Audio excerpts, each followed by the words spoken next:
It's not that the Bears look bad. They look broken. No rookie quarterback should be holding the ball for 5 seconds. Are they asking for Bajan to start because they think Caleb needs to just watch for a little bit? They're in a running formation, they run. If they're in a passing formation, they pass.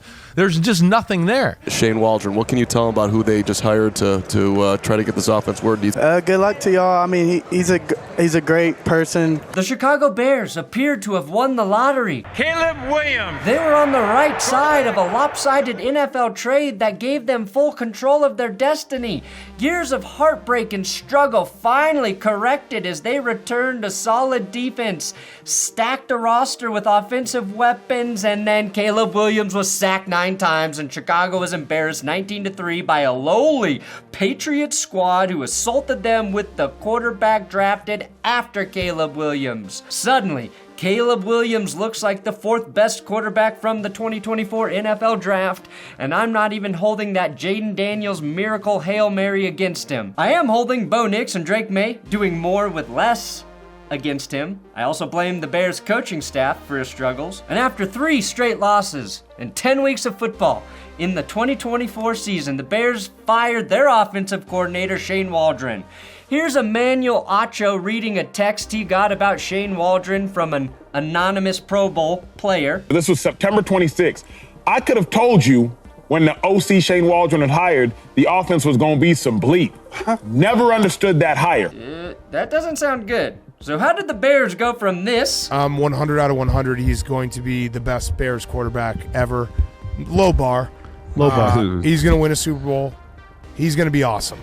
Oh, God, Caleb's on a Bryce Young trajectory in just 10 weeks? Bears offense has gone 23 consecutive possessions without scoring a touchdown. Are the Bears beyond saving? Possibly. The Bears are a bigger mess than I thought, but there's a sliver of hope for this team, which I'll try and reveal as we go balls deep into the Bears. Which, as Leonardo DiCaprio taught us, that's much better than the Bears going balls deep into you.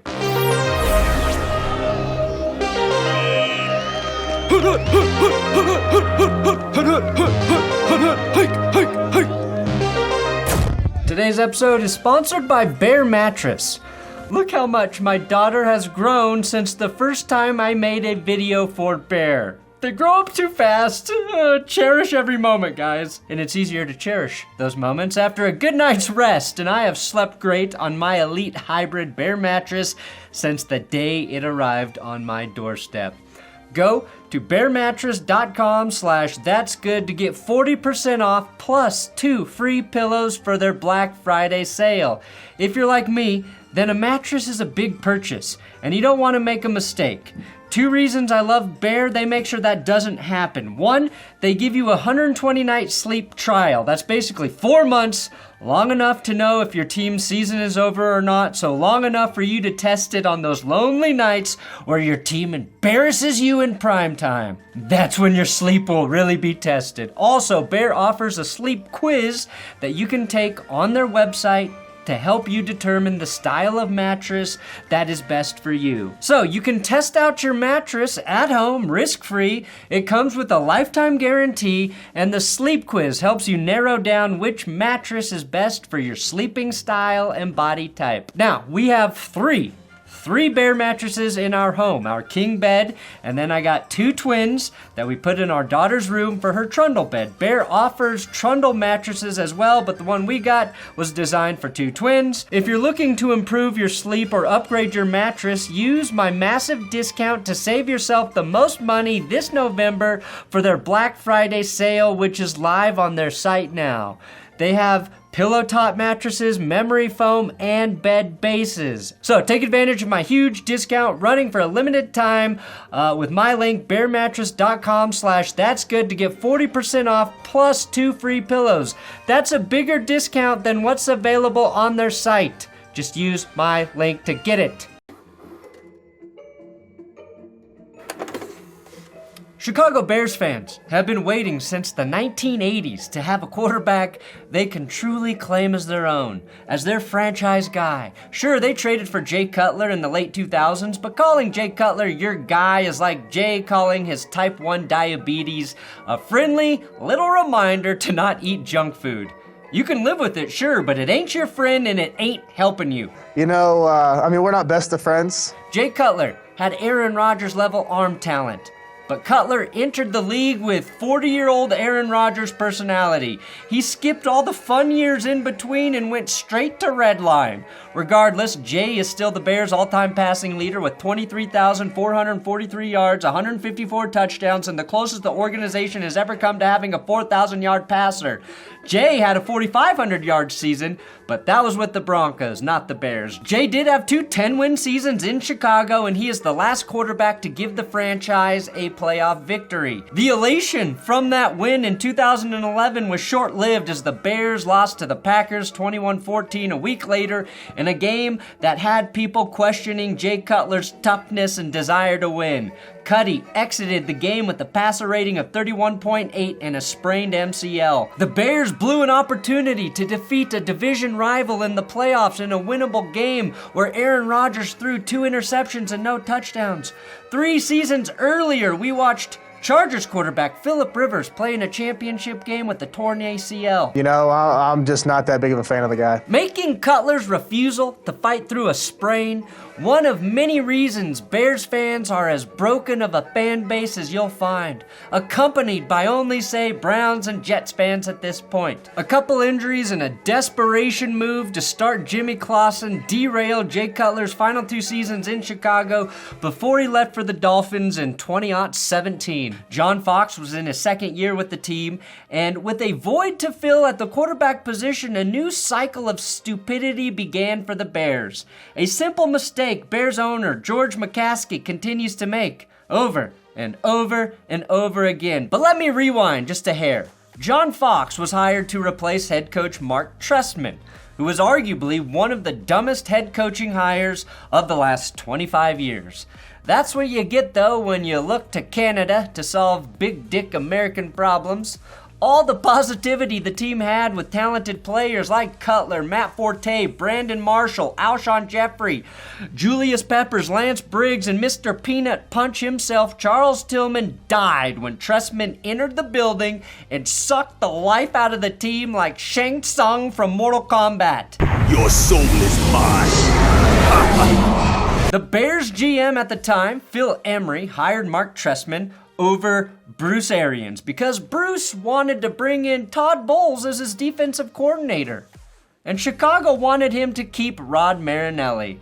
Here's a very concise summary of how bad 2014 was for Bears fans. That was Mark Trestman's last year. When the season started to spiral, it was losing to the Dolphins, Brandon Marshall and Robbie Gould getting in a fight in the locker room. Always great when your kicker gets in a fight. Mm-hmm. Losing to the Patriots, that was the famous Lamar Houston tore his ACL after sacking Jimmy Garoppolo when we were down 40 points.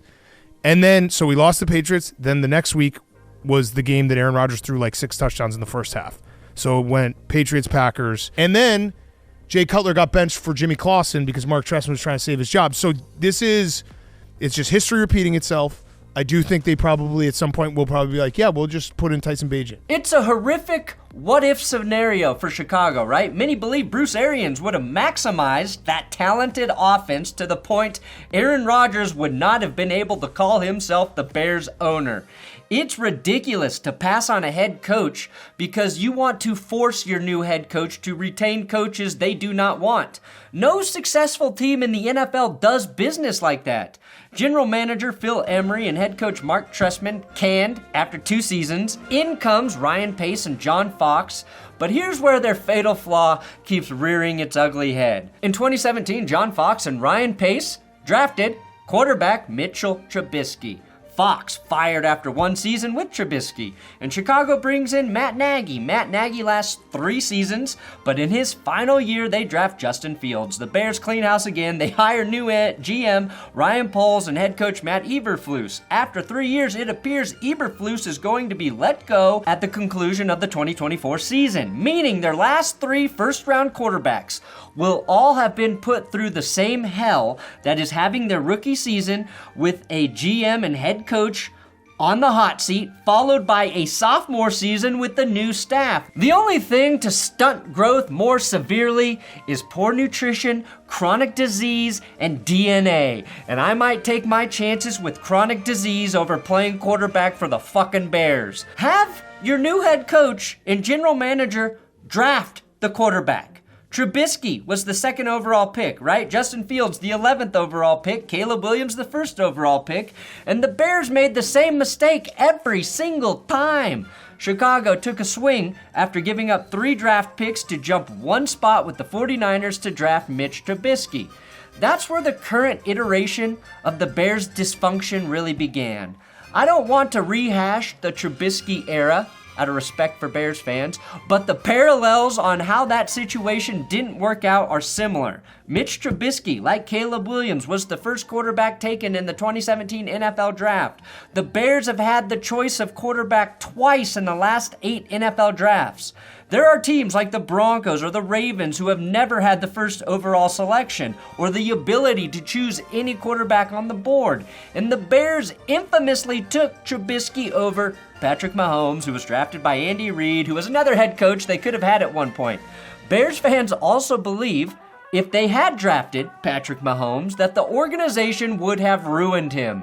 Imagine believing that your organization is so fucked up that they'd ruin the best quarterback drafted, maybe ever. I'm not suggesting that Caleb is the wrong pick for Chicago, nor am I comparing him to Mitch Trubisky. They are very different quarterbacks with very different approaches to kissing titties, but early returns are suggesting, just like in 2017 when Mahomes was the next QB taken, Jayden Daniels looks like the dog they should have been targeting the entire time. But the Bears may have fallen victim to that generational label that got slapped on Caleb Williams. Once a guy gets that label, GMs, scouts, a lot of smart football people, they don't see anything else. Now maybe Caleb is still a generational quarterback. Maybe he's a current victim of circumstance, and when the sweeping changes are made this offseason, he can begin his redemption arc.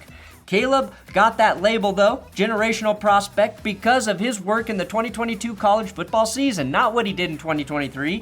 Jayden Daniels was better in 2023, a lot better, yet the Bears did not want to be the team that passed on Caleb, even if, say, some people believe Jayden was actually the better prospect. You want an organization that can make those tough decisions. But at the peak of Bear Shit Mountain is owner George McCaskey, and I'm not suggesting he's a bad guy or an evil dude like Dan Snyder, simply not the right man for the job. In his 12-year run, he has 0 playoff wins to his name. They've cycled through 3 general managers, 4 head coaches, and 10 offensive coordinators, and 1 double doink that may have changed the narrative for a few years for the Bears. Current Bears GM Ryan Poles has done a lot of positive things to build the team, so maybe, just maybe, he was actually the right hire. If Poles keeps his job after this season, the head coach he hires will determine if he is a Bear for longer than 2 to 3 more years. Bears fans are praying Poles has learned why Matt Eberflus is the wrong coach to lead the team. It's easy to recognize when something isn't working, but great GMs understand the root cause of the problem and correct it in the next hiring cycle. When Chicago ended up with the first overall pick via the Panthers, the thought was great. Caleb Williams can be the rare first overall draft pick to not go to the worst team in the league. He has a head start on his development. The Bears have finally figured it out. That positive trajectory began in March of 2023. The Bears had the number 1 pick in the NFL draft, but they did not need a quarterback with Justin Fields heading into his 3rd season, so they took advantage of a desperate Panthers franchise who had a raging hard-on for Bryce Young.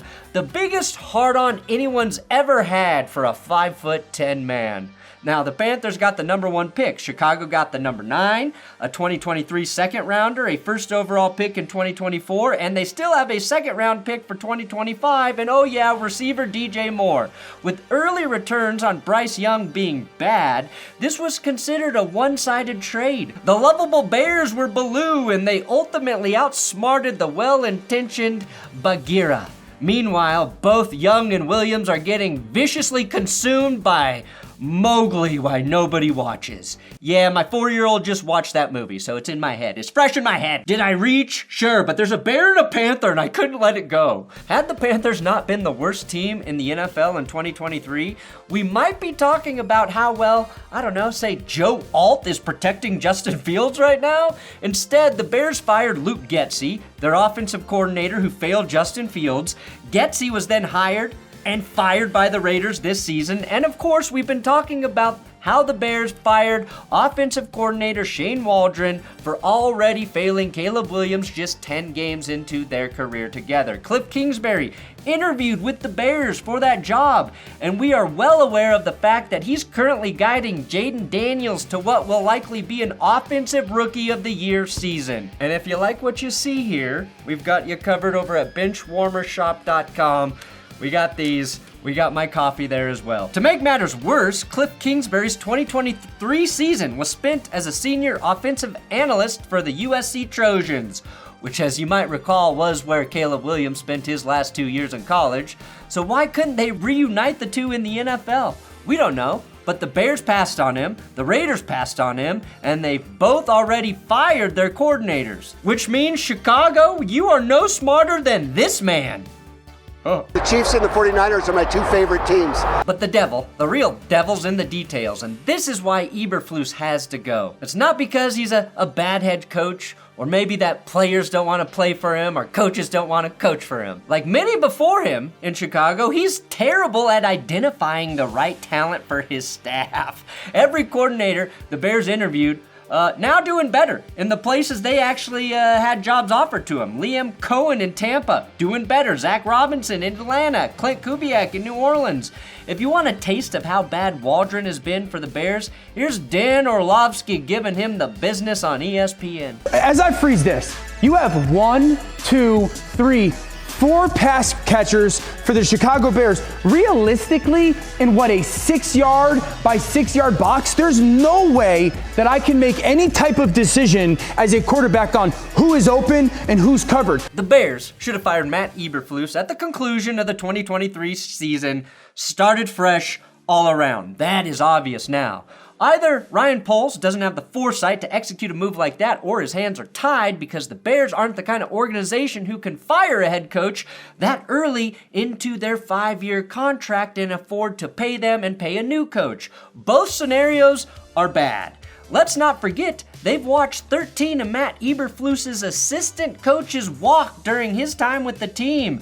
Do you know how insane that is? And the most bizarre resignation being their defensive coordinator, Alan Williams, who resigned at the beginning of the 2023 season after the FBI did or did not raid his home. Now, pairing a #1 overall quarterback with the right play caller is imperative.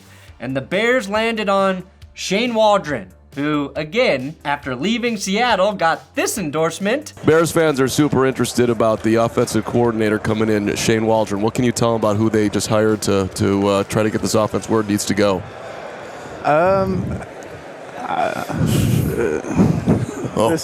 This is live. Good luck to y'all. I mean, he's a great person. That does not inspire a ton of confidence, does it? Keenan Allen called Waldron too nice of a guy, and he wasn't holding people accountable for their mistakes. Lack of accountability, though, probably also not how you get better. Now, there is a chance that Kingsbury might become the head coach of the Bears in 2025. Of course, that would require the Bears to actually fire Matt Eberflus, who, again, they should not have retained in the first place. But whenever you have a chance to retain a coach with a 10-24 record over 2 years, I guess you gotta do it, right? It's also wise to pair that rookie, #1 overall pick, with an offensive-minded head coach, and Eberflus, obviously defensive guy. But I don't want to be too hard on Matt Eberflus because he does have very nice hair. The Justin Fields situation was a litmus test for whether you believe a player can rise above their situation or not. I don't think the Bears' situation for 3 years was a complete anchor on a QB, but as we saw in Pittsburgh, while Justin Fields is a limited quarterback, he's also got more in the tank than he showed as a Bear. It seemed like the Bears, to some extent, wanted to learn from those 3 years and set the next QB up for success. So they brought in Keenan Allen. They spent their other first rounder on a wide receiver in Rome Odunze, but whoops, they forgot about the offensive line.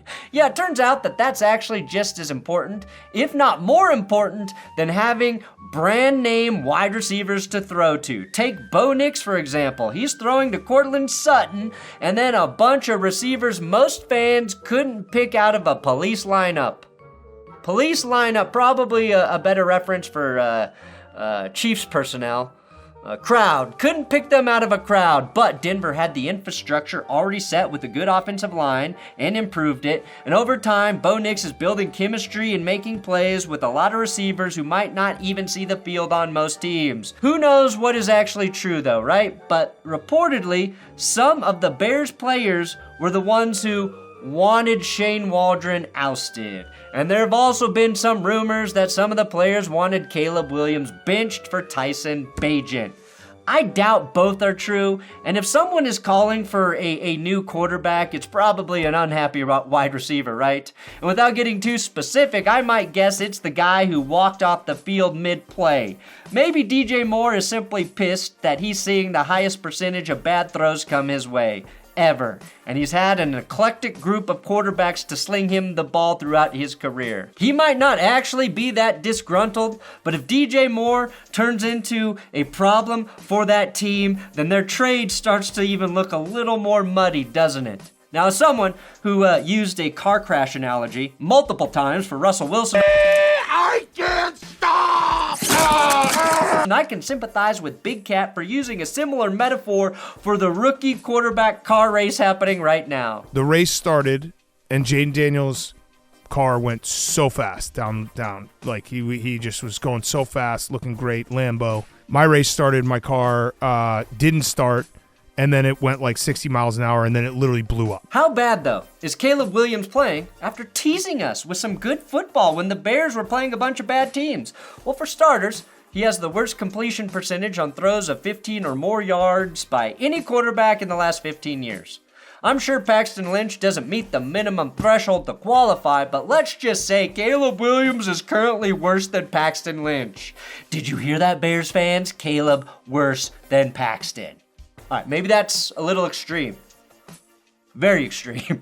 Here's a bit of hope, though. From a real Bears fan, my friend EJ, who co-hosts the Bootleg YouTube channel with Brett Coleman. Make sure you give them a sub and give them some love. So, is it over, Bears fans? Is it hopeless? No. Might be buried under 50 feet of crap, but luckily we're Bears fans, and we have shovels. Go back and watch the USC tape. Caleb can play. If you need to, go to the Panthers and Jaguars games from this year. Agreed, they were against bad defenses, but that doesn't make you more accurate or on time. This team can play well. It's just not being led well. If the coaching and leadership changes, and Ryan Poles finally acknowledges that the offensive line is a massive problem and that he needs to do everything he can to fix it, this could turn around, and turn around fast. Will that happen? Remains to be seen if the Bears will make the tough choices, and a little luck wouldn't hurt. They're gonna need it. Thank you, EJ. Again, check out their YouTube channel. Or Bears fans, you can check out his Bears podcast, Bear Era, also here on YouTube. It really did feel like after that Jags game in London that Williams had actually figured it out to some degree. He threw for 4 touchdowns, threw just 6 incompletions, added 56 yards on the ground. It was the promise he had shown at Oklahoma and USC starting to peak out in real NFL action. Then he started to clam up. In 3 straight losses to the Patriots, Cards, and Commies, Caleb completed just 48 of 95 passes, just a hair over 50%. He did not throw any picks, but he didn't throw any TDs either. He looked timid. He looks timid. He looks like he's afraid to make a big mistake, and that's just no way to play quarterback in the NFL. I recently dove into the career of another number 1 overall quarterback by the name of Andrew Luck.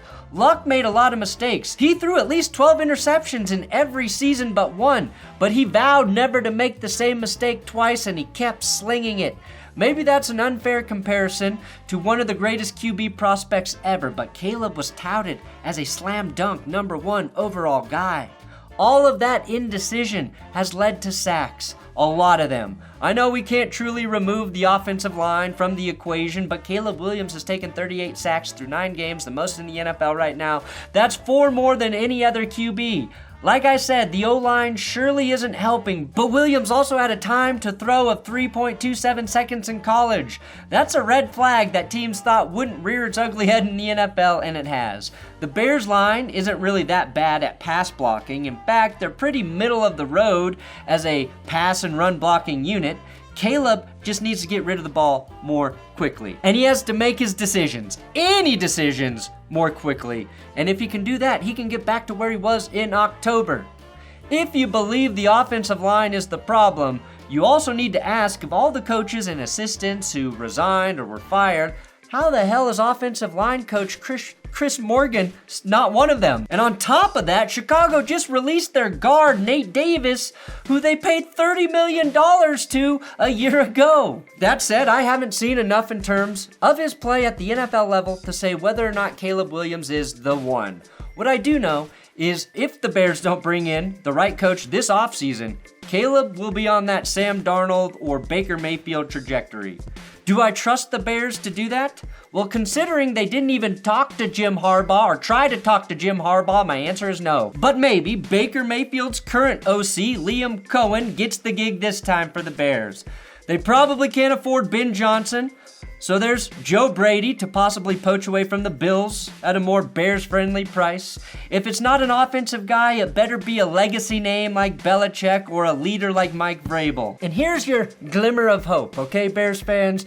Because there's a new offensive coordinator calling plays for Caleb Williams and the offense for the remainder of the season.